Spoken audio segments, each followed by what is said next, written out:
chill and wade in the water.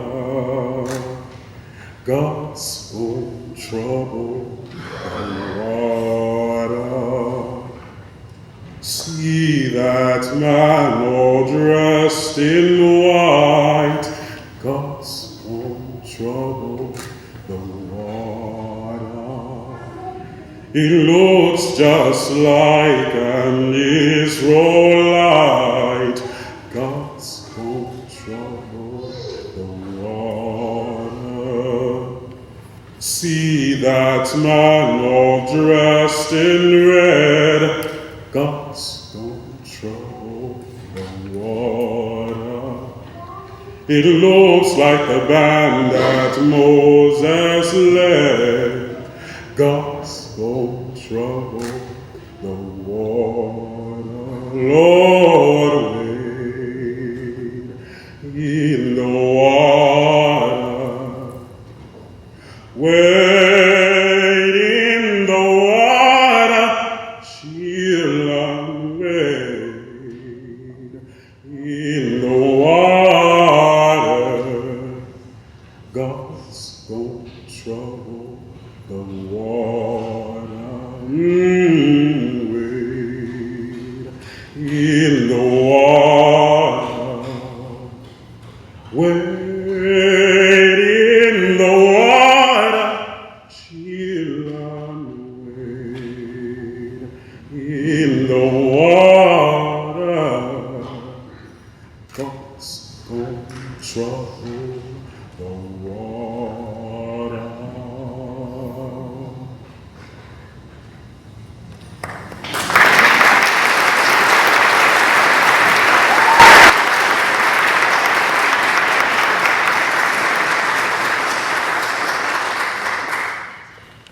My name is Danny Schiffler. I'm the rector here at St. Mark's Episcopal Church, and on behalf of the people of St. Mark's, I want to extend a warm welcome to everyone tonight and give thanks for the great work that so many of you are doing to make tonight possible and the continuing work of the Interfaith Center and the Arkansas House of Prayer. And just want to applaud that because tonight is really a sign of genuine hope for the world if so many things like this can continue to happen.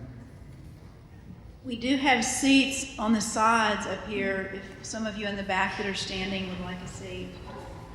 I'm the Reverend Susan Sims Smith for the Arkansas House of Prayer and the Interfaith Center. On behalf of the Arkansas House of Prayer and the Interfaith Center, we welcome you to this evening. Both of these organizations are ministries of St. Margaret's Episcopal Church. We have officially outgrown our space at St. Margaret's because of your response to this program. This is our 4th year. So we're grateful to St. Mark's for opening their hearts to us. This evening was started 4 years ago as a response to the sorrow over the 9/11 events. However, we can look at the last year to see that planet Earth is still suffering from religious violence and lack of compassion. Your two sponsoring organizations have different but related missions. The mission of the Arkansas House of Prayer is to provide an interfaith haven for prayer, meditation, and silence. Deep spiritual transformation happens through silence. The deeper the silence, the deeper the transformation. In all faiths, we need this silence for greater love. The mission of the Interfaith Center is related, but different. It is to reduce the hatred and the fear among the world religions. So tonight we gather. We gather to take one step toward transforming this world. We gather to understand one another more. We gather to pray together. We gather to be silent together. We gather to enjoy fellowship and amazingly wonderful food later on. We gather to get to know others, perhaps different from ourselves. We gather to meet at the well of divine love and to take that living water out to a world thirsty for a drink of love and joy. Welcome.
As the multi-faith youth group takes their spot up here, please take a moment to make sure your phones are silenced.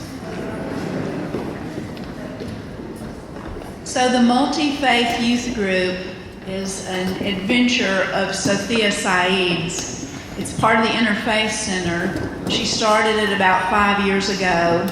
We have about 20 young people from all of the major world religions in the group. And they have 3 leaders, Dr. Sarah Tariq, Blake Tierney, and Sophia Saeed. They meet 1 month and talk theology. They talk about their faith traditions. And then the next month, they meet and do some outreach service project and don't talk about religion. They eat pizza and help Habitat for Humanity. So a subgroup of the larger group will be presenting an interfaith readers theater for us.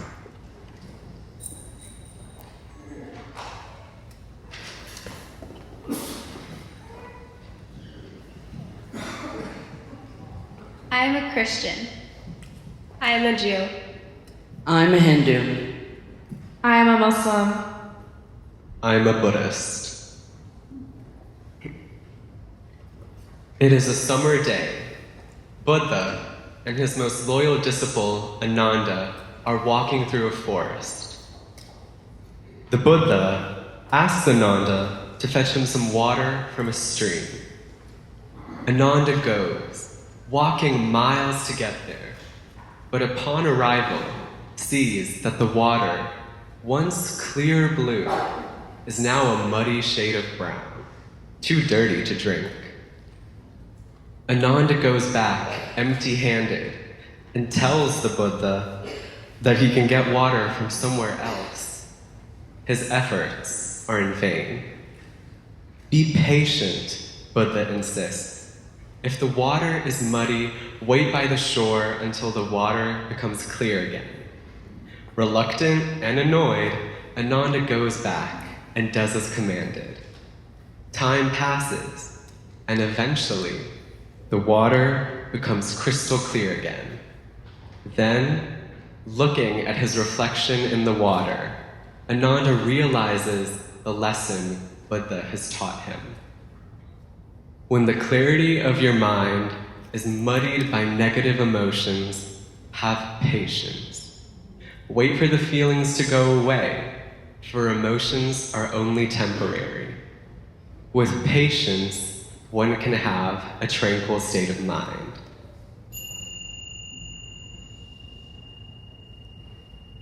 Prophet Abraham left his wife Hagar and infant son Ishmael in a desert with only a bag of dates and a water skin. Hagar, watching her husband leave her, asked, "Has Allah ordered you to do this?" He replied with a yes. She then had faith God would look out for her no matter what. Soon, she ran out of her water supply, and her infant baby started to cry. She did not know what to do. Hagar ran through the nearest mountaintops looking for water, but found nothing. That's when she saw Zemzem, water gushing out of the desert sand by the feet of her infant child. Both mother and son drank.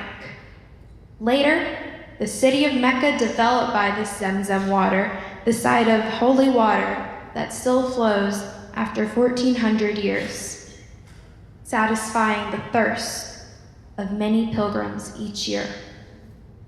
Hagar never lost faith in God, and God never forgets about those who have faith in him. One day, King Manu was walking in his hands in a lake, and Lord Vishnu appeared in his hands in the form of fish. He warned King Manu there was going to be a great flood coming, and it's going to destroy all living creatures on the earth. You need to build a large ship and take care of every living creature and 9 different types of seeds to accompany you on this ship. Taking the advice of the king, Manu gathered all the animals and seeds on the earth and placed them into his newly built ship. As warned, a ginormous flood destroyed all signs of life and civilization off the face of the earth. After the flood took place, the giant fish guided Manu and his ship to safety by taking them to distant mountains. Thus, the act of creation is really an act of arranging and producing order from chaos. As the Israelites looked up and saw Pharaoh approaching with his army, they were terrified, with the Red Sea in front of them and his Egyptians marching after them.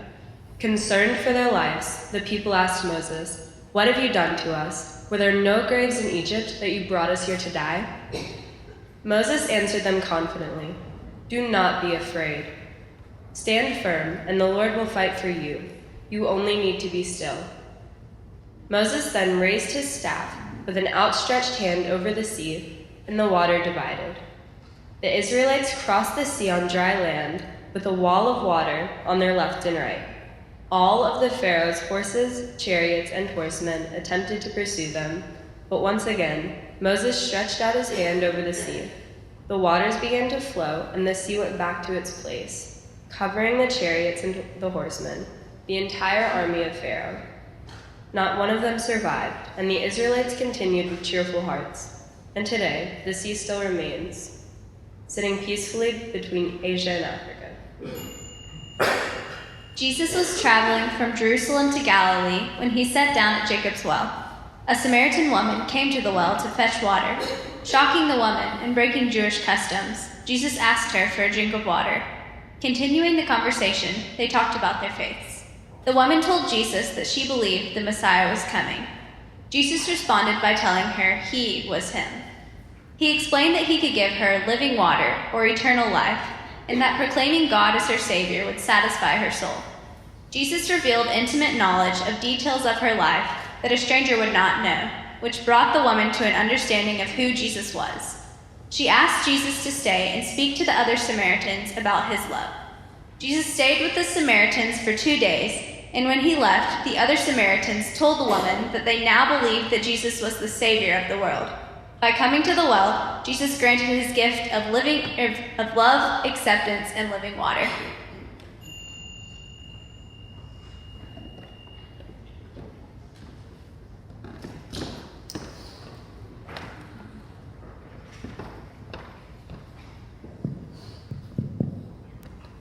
Is this what we have become? fearing the world and other beings based on a mere aspect. Our doubts, they've become a way of life for us. We have turned against ourselves and our fellow brothers and sisters. We have hit rock bottom when we could have been at the zenith of the mountain. We have insisted on beating others till they break. Our words like blades, our hearts stone cold. When can we accept every person for who they are? No matter what they believe or how they look, speak. When will we be able to stand side by side and respect one another? Love our fellow neighbor. Cherish our new friendships. What is this tangible idea that we cannot seem to reach? Peace, our brothers and sisters. Breathe sweet peace between thy lips into the thin air. We will seize the day when living in harmony at last arrives. We shall vanquish this fear that we carry. We will become what we once were and abolish the hatred that we drag along. Eliminate the prejudice and stereotypes. We shall attain true harmony and peace. We will achieve these tremendous feats. We will come together and we will meet at the well. For humanity, those young, brilliant, amazing minds. So now I would like to introduce a piece of special music. So we will have Stephanie Smittle, Paula Gribble, and Maddie Robinson singing song from traditional music, but with words by our musical director, John Willis, and Eric Gribble will be on the guitar. I dug a well, and I dug it deep, with words of power and dreams from sleep. My parents gave the first two stones, the rest I'll find out on my own. The water inside goes deeper still, down to the source where my soul is filled. How deep it goes, no one really knows, but the more you drink, the more it flows.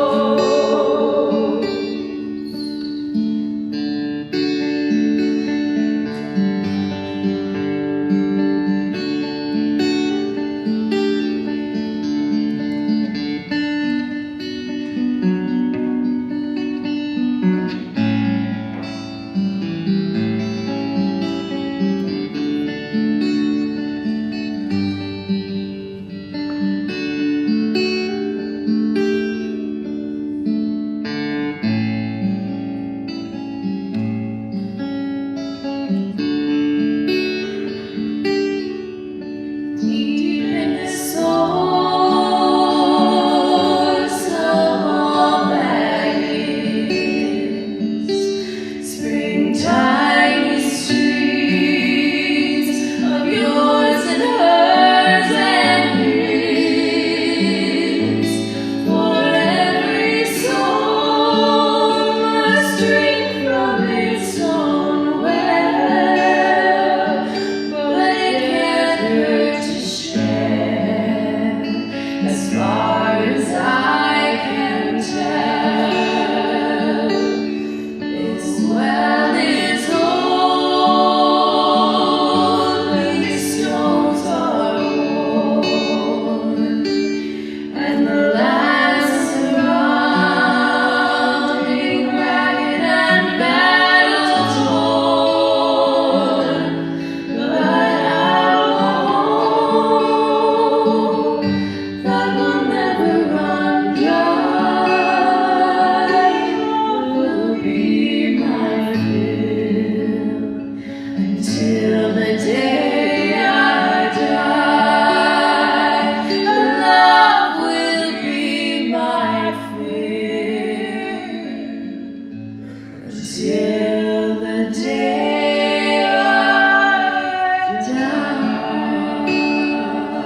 Now I'd like to introduce Dr. Reverend Anika Whitfield. She is a doctor, she's a minister, and she is a major social justice advocate for this community, as well as a good friend. Dr. Anika Whitfield. Universally, the well is a symbol of love, restoration and refreshment, a source of cleansing and healing, a place of gathering of hope, and a reminder that beyond the surface of those things we can easily see lies a depth of goodness that is universally essential and is available to all who thirst. When Susan first asked me to share with you tonight, and she gave me the theme, immediately I heard a message of hope from the well. The first thing that came to mind was a particular scripture from the Old Testament, 2 Kings 4, 8 through 37. It's a personal well source that I often draw from to refresh my mind and to restore hope to my soul as well. Please allow me to draw from the well of this married woman who had experienced the sorrow and insecurity that comes from being barren, but also the overwhelming sadness and hurt of finally birthing and raising a child, only to witness this child she prayed for die in her very arms. And though so far this may not sound like an uplifting well story at first, if you bear with me for just a few minutes, I hope to show you that it very much is. Despite this woman's experiences, despite how the reality of her loss and anguish looked to herself and to others, she was able to draw from the well of her faith, the depths of her soul, and to draw from the living waters of hope from within that overcomes hopelessness, the living waters of joy that overcomes sorrow, and the living waters of love that takes the sting, yes, even out of death. This woman, in the midst of her unforeseen heartaches and tragedy in her life, was able to draw from her well of faith to muster enough strength to leave her place of despair and to run to a place where she knew she could draw from a well source that provides living waters of hope.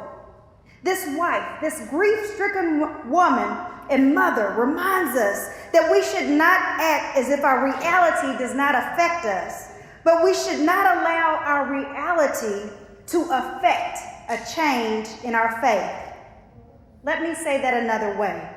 I recently saw a quote on Facebook from someone I've admired for a long time for her sacrificialness and her boldness for love for humanity. Her name is Angela Davis. I'm uncertain whether or not this quote is uniquely hers, but its meaning is relevant to our focus tonight. It says, "I am no longer accepting the things I cannot change. I am changing those things I am no longer willing to accept." This mother realized that she was not satisfied with accepting her son's demise, nor was she willing to stay literally and figuratively in a place where she could not effectively change her situation nor change her reality. But she was certain that if she could choose to change her reality, she would by not accepting defeat and death as her only hope. Then she knew all would be well. In fact, like many of us who face the reality of disappointments, disasters, disease, and despair, and even death in our lives, we can choose to accept the things that appear unchangeable, or we can choose to draw from the well of our faith and bring forth living waters to heal our places of brokenness, to revive relationships that we have allowed to die, remove the sting of death, and resurrect life by the power of the tongue and the power of universal love that is available to all who thirst and seek after it. This woman in the text did not accept defeat. She did not wait for someone else to fix her situation. This woman did not wait until her situation was fixed before she declared victory. You see, in the midst of her desert-like experience of death of her child, this woman knew that there was an eternal well of hope and joy that lied within. She knew that the living water that allowed her to give birth to this son after she had been barren for years was the same living water that would give her strength to change this reality which she was unwilling to accept. Faith and love empower us to do these things that other people believe impossible. This woman embodies the well experiences that we must endeavor to individually and collectively as a people of faith share with others who are currently not drawing from any faith. This woman of faith teaches us by example not only to seek serenity through an active faith walk, but through an active faith talk as well. People of faith, our talk should match our faith walk, and vice versa.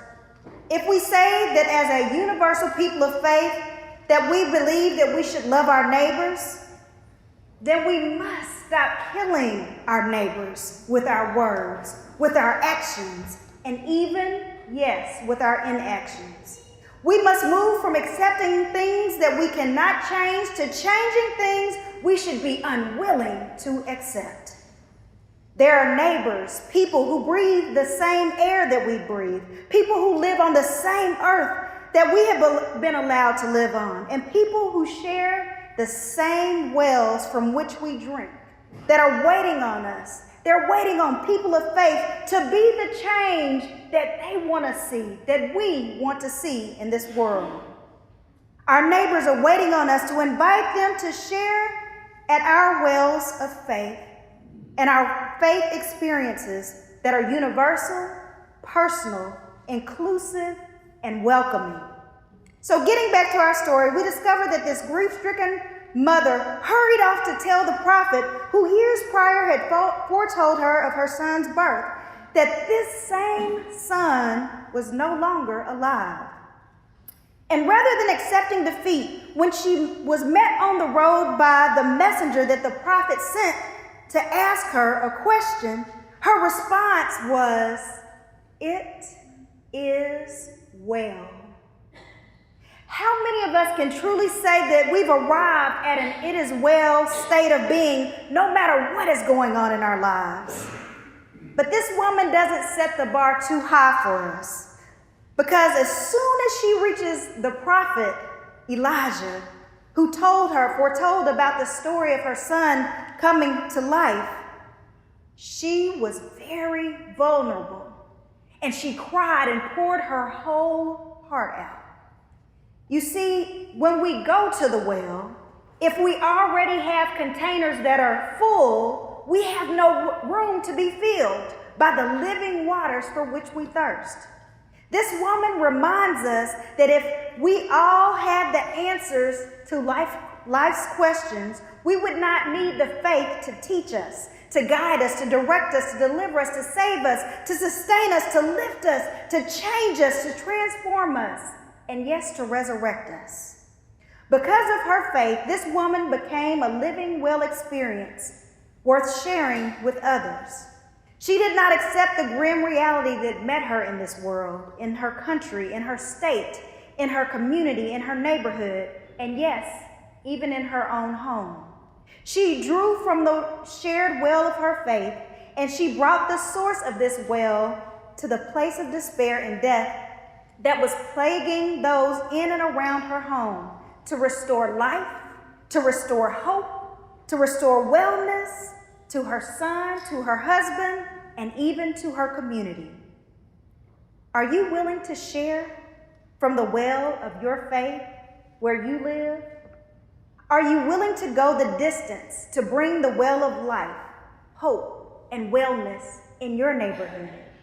Are you willing to seek serenity in your neighborhood by accepting the responsibility as a person of faith who believes in loving your neighbor by changing those things that are unacceptable in your neighborhood? I do not presume to know or understand all the face of this world, but I hope and pray that there was something that I have said, something that I shared with you tonight that awakens that well of faith, and it moves you to share with your neighbors this universal well of living waters of love that will satisfy the thirst of all.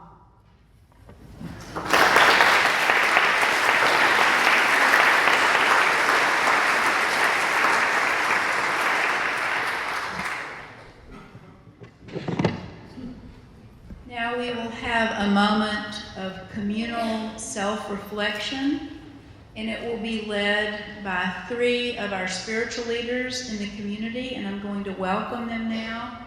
The first is that we have a new imam at the Islamic Center, and this is his first time to be with us. And I'm going to look at my notes and see if I can come close to a correct pronunciation.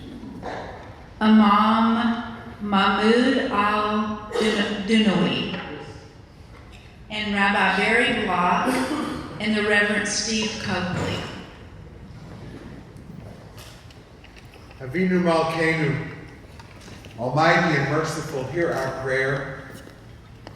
Avinu Malkeinu, Almighty and merciful, we have sinned before you.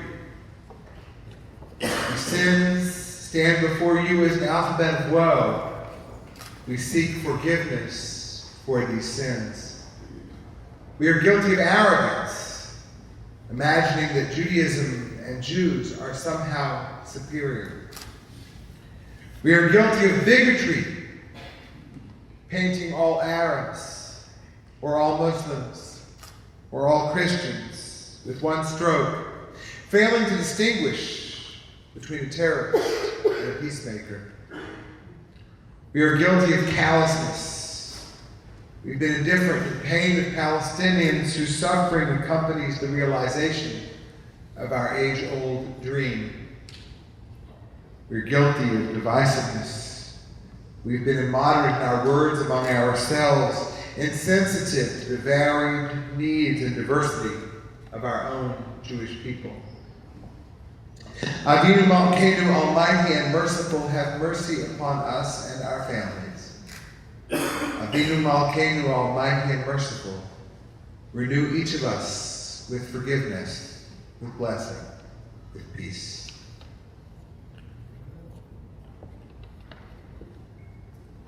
Gracious God, creator of the universe, the one who breathed into each of us the very breath of your life, and in so doing displayed to the world that each of us were created in your image, full of infinite worth and dignity. You dreamed of a world in which we would live our lives with love toward others, as you have loved us. But tonight we confess our lives are not ordered in accordance with your will. We do not treat one another as individuals of infinite worth and dignity. We repent of the way in which we have not treated individuals from faith traditions other than ours as the sisters and brothers you created us to be. We ask for your forgiveness for the roles that Christians played in the settling of this country and forcing others to adapt to Christian ways. And for the way we respond to what occurs to our sisters and brothers in communities where they simply want to live their lives. These acts break your heart and do not reflect your love. Forgive us tonight and help us to start anew to love one another. Bismillahirrahmanirrahim. In the name of Allah, the most compassionate, the most merciful. O Allah, you are our Lord. None has the right to be worshipped but you. You created us. We are your slaves and are faithful to our covenant to the best of our ability. We have broken our vows and to transgress against our souls. We have committed sins of aggression against our fellow Muslims. We have committed violent acts against persons of other faiths. We seek forgiveness for all the violence that Muslims have committed in the name of our beautiful faith. None of this represents the heart of Islam. O Allah, please forgive our sins and have mercy on us. We especially seek your compassion and mercy for our Syrian brothers and sisters in refugee camps. They have been victims of the worst forms of violence. Be gentle about us. Don't condemn us if we forget or fall into error. Don't lay on us a burden greater than we have strength to bear. You are our protector and the best of all forgivers. Ameen. We take now from our programs the Litany of Atonement. Inserted in the programs. For remaining silent when a single voice would have made a difference. We forgive ourselves and each other. We begin again in love. For each time that our fears have made us rigid and inaccessible. We forgive ourselves and each other. We begin again in love. For each time that we have struck out in anger without just cause. We forgive ourselves and each other. We begin again in love. For each time that our greed has blinded us to the needs of others. We forgive ourselves and each other. We begin again in love. For the selfishness which sets us apart and alone. We forgive ourselves and each other. We begin again in love. For those and for so many acts, both evident and subtle, which have fueled the illusion of separateness. We forgive ourselves and others. We begin again in love. We take now a minute of silence, reflecting each of us on what we did that we should not have done, on what we did not do that was incumbent upon us, on what our own faith community, all the communities of which we are a part, our nation, have done that we should not have done. We reflect silently, asking forgiveness.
समस्तलोका सुखिनो भवन्तु।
Shalom Aleinu v'Yakol Yisrael.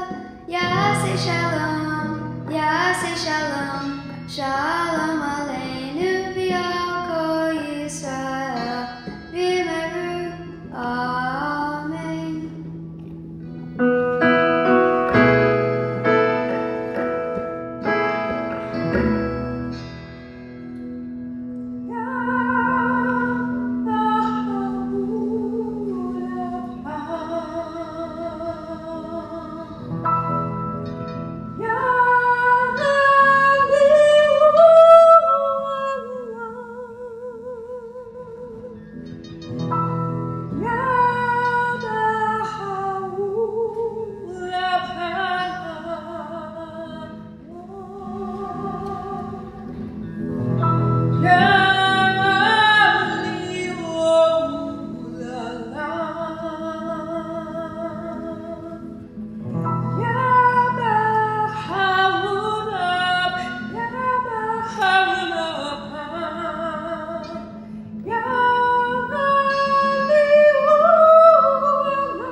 يا لطيفا بخلقه يا خبيرا بخلقه يا أليما بخلقه الطف بنا والمسلمين يا لطيف يا خبير يا أليم يا لطيفا بخلقه يا خبيرا بخلقه يا أليما بخلقه الطف بنا والمسلمين يا لطيف يا خبير يا أليم حسبي ربي جل الله ما في قلبي غير الله نور محمد صلى الله حق لا إله إلا الله الله الله الله الله لا إله إلا الله حسبي ربي جل الله ما في قلبي غير الله نور محمد صلى الله لا إله إلا الله الله الله الله لا إله إلا الله.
of your programs.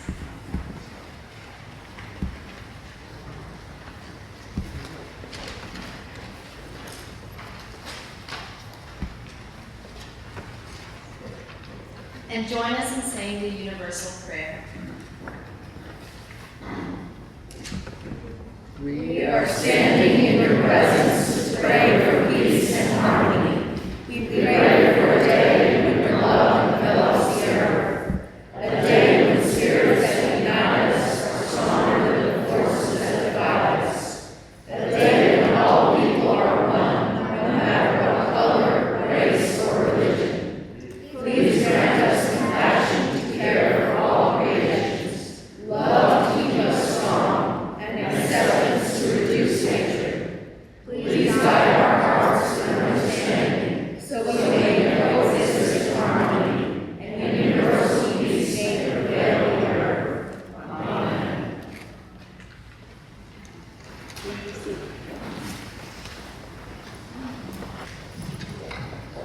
We human beings are a part of a whole called the universe. We are a small part limited to time and space. And when we experience ourselves, our emotions, our feelings separated from the rest, Einstein called it an optical delusion of our conscious mind. This delusion actually becomes a prison for us. And he further says that in order to escape, and it restricts us for our feelings and for our love to those who are very near to us.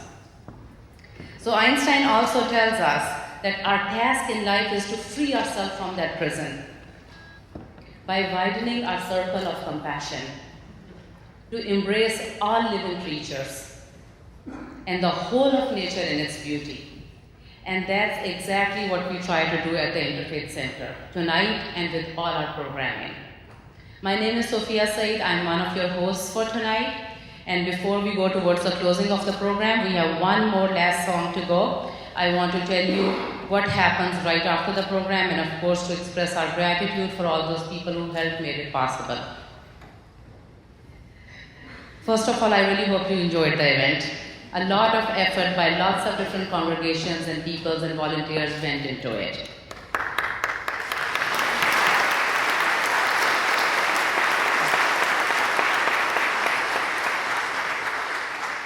So as soon as we finish our closing song, we are going to move out and we'll go to the parish hall. We will have ushers at every step leading you into the right direction.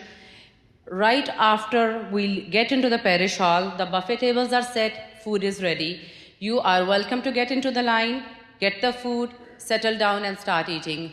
We will have formal blessings, but a little while after you start eating, so don't wait for them, just start the dinner. For those who want to pray, it's almost Maghrib time. There is a room right after the sanctuary on the right. The prayer sheets are there. You are welcome to pray there. If you can't find that, find me and I'll help you guide to that room. And before we leave, I really want to, on behalf of Interfaith Center, on behalf of Arkansas House of Prayer, we really want to thank St. Mark's Episcopal Church for opening this facility for us, for opening their hearts for us, their volunteers, their ushers, their greeters, their staff, especially Brent and Reverend Danny Schiffler. We are very grateful to you. We are also very appreciative.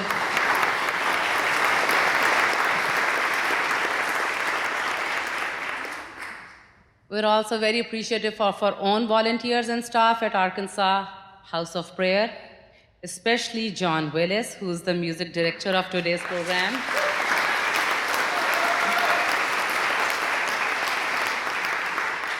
All our volunteers and staff at Interfaith Center, we welcome and we really enjoyed Justice Annabelle Tuck in our planning committee. Your help was enormous.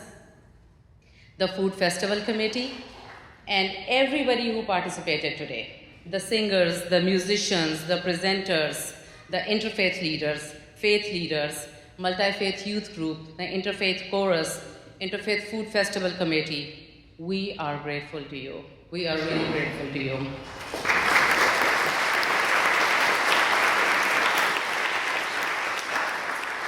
Now, last but not the least, you all. You are the big part of this program. So if you are a faith leader doing interfaith work in your community, we express our gratitude to you. If you are an active interfaith worker or a peace activist in your community, we express our gratitude to you. If you are only a believer and supporter in your heart and mind of our work, and you are here, we are grateful for your presence. While deepening our own religious experiences and conforming our own identity, we are trying to embrace the same circle of compassion, and you being here helps us widen that circle of compassion. So thank you everyone for being here. I'm going to leave you with the wisdom from Rumi's poem. Rumi's poetry not only embodies the spirit of Islam, but it's also an inspiring totality of the whole spiritual experience, and it also shows you the underlying unity between all religions. So I leave with his words today. Not Christian or Jew or Muslim, not Hindu, Buddhist, Sufi or Zen, not any religion or cultural system. I'm not from the East or the West, not from the ocean or up from the ground, not natural or ethereal, not composed of elements at all. I do not exist. Am not an entity in this world or the next. Did not descend from Adam or Eve or any origin story. My place is placeless, a trace of the traceless, neither body nor soul. I belong to the beloved. I've seen the two worlds as one, at that one call to and no. First, last, inner, outer. Only that breath, breathing human being. Thank you and enjoy the song. Jira, jira, jira, jira, jira, jira, jira, jira, jira, jira.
Blessed day the monsoon